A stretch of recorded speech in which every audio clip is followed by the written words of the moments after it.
बिस्मिल्लाहिर्रहमानिर्रहीम। शुरू अल्लाह के नाम से जो बड़ा मेहरबान नहायत रहम करने वाला है। MKN स्पीक्स के मोहतरम अज़ीज़ दोस्तों, अस्सलाम वालेकुम। मोहतरम नाज़रीन गिरामी, अल्लाह ताला ने अपने बरगज़ीदा पैगंबर हज़रत सुलेमान अलैहिस्सलाम को परिंदों से बातें करने का इल्म अता फरमाया। आप परिंदों ही से नहीं बल्कि चरिंदों, दरिंदों और दीगर तमाम मखलूक की ज़ुबान समझते और इनसे इन्हीं की ज़ुबान में बातें किया करते थे। आप अलैहिस्सलाम के लश्कर में इंसानों, जिन्नों, चरिंदों, परिंदों और दरिंदों के अलावा अल्लाह ताला की दीगर मखलूक़ात बहुत बड़ी तादाद में शामिल थी। एक रोज़ हज़रत सुलेमान अलैहिस्सलाम अपने अजीम आलीशान लश्कर के साथ कहीं जा रहे थे।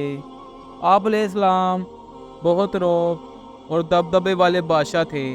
यही वजह थी कि लश्कर इंतहाई नज़्म व ज़ब्त और तरतीब के साथ चल रहा था। किसी की मजाल ना थी कि वो अपनी हदूद से इधर उधर हो जाए। सहराओं से गुज़रता, पहाड़ों और दरियाओं को अबूर करता, ये अजीम आलीशान लश्कर इस वक्त एक बड़ी वादी से गुज़र रहा था। ये वादी नमला यानी चोंटियों की वादी थी। ज़मीन और पहाड़ों में करोड़ों सुराग थे जिनमें चोंटियाँ रहती थी। इन चोंटियों की एक मलका थी। मलिका चोंटी अपनी राया चोंटियों का बहुत ख्याल रखती थी और चोंटियों की इस सल्तनत का निज़ाम बखूबी चला रही थी। तमाम चोंटियाँ अपनी मलका से बहुत प्यार करती थी और इसके एक इशारे पर बड़े से बड़ा काम करने को तैयार रहती थी। मलिका चोंटी बहुत सी दिगर चोंटियों के साथ वादी में घूम रही थी। अचानक उसे ज़मीन में अजीब सी दमक महसूस हुई। वो चौंक कर रह गई और ज़मीन से आती हुई आवाज़ को गौर से सुनने लगी। मलिका चोंटी बोली, लगता है कोई बहुत बड़ी फ़ौज हमारी वादी की तरफ आ रही है। ये ज़रूर हज़रत सुलेमान अलैहिस्सलाम का लश्कर है। बाकी चोंटियों ने भी इसकी बात से इत्तफ़ाक़ किया। कुछ ही देर में इस जानिब से धूल के बादल उठने लगे। जल्द ही फ़ौज करीब आ पहुंची। हज़रत सुलेमान अलैहिस्सलाम अपने तख्त पर सवार अपनी फ़ौज के साथ आ रहे थे। चोंटियों की मलका ने चीख कर कहा, हज़रत सुलेमान अलैहिस्सलाम की फ़ौज करीब आ पहुंची है। मैं हुक्म देती हूँ तमाम चोंटियाँ अपने बिलों में चली जाएं। हज़रत सुलेमान अलैहिस्सलाम हमें कोई नुकसान पहुंचाने नहीं आ रहे, मगर इन्हें क्या मालूम कि तुम्हारी कसीर तादाद इस वादी में है और ज़मीन पर रेंग रही है, जो इनकी फ़ौज में शामिल इंसानों और जानवरों के पैरों तले रोंदी जा सकती है।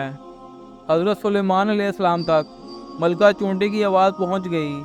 आप उसकी बात सुनकर मुस्कुरा दिए और मलका चोंटी की समझदारी और अपनी राया के ख्याल रखने पर उसकी तारीफ़ करते हुए फरमाया कि बेशक एक बादशाह को अपनी राया की हिफाजत का इसी तरह ख्याल रखना चाहिए जिस तरह मलिका चोंटी ने रखा हुआ है।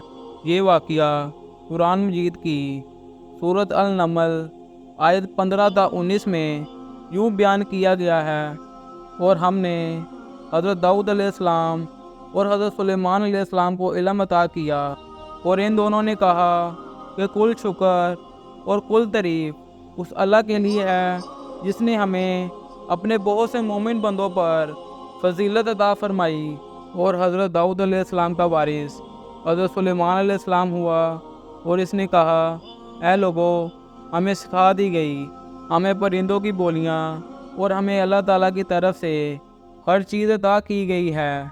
यकीनन ये अल्लाह का बहुत वाज़िया फ़ज़ल है।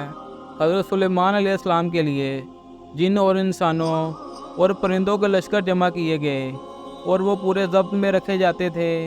एक मर्तबा वो इनके साथ कहीं जा रहे थे। वो खुश होकर मुस्कुराए इसकी इस बात पर, और इसने कहा, ऐ मेरे परवरदिगार, मुझे तौफीक दे कि मैं शुक्र अदा करूं तेरी इस नेमत का जो तूने मुझे और मेरे वालिदैन को अता की, और ऐसा अमल करूं जो तुझे पसंद आए, और अपनी रहमत से मुझे भी अपने नेक बंदों में शामिल कर ले। आमीन सुम आमीन। اب تک کے لیے اتنا ہی۔ محترم ناظرین گرامی، کیسی لگی آپ سب کو آج کی یہ ویڈیو؟ امید کرتا ہوں اچھی لگی ہوگی۔ اگر اچھی لگی ہو تو میرے چینل کو لائک، سبسکرائب اور بیل آئیکن کو پریس کرنا مت بھولیے گا۔ اس کے ساتھ ہی اجازت چاہوں گا۔ اللہ حافظ۔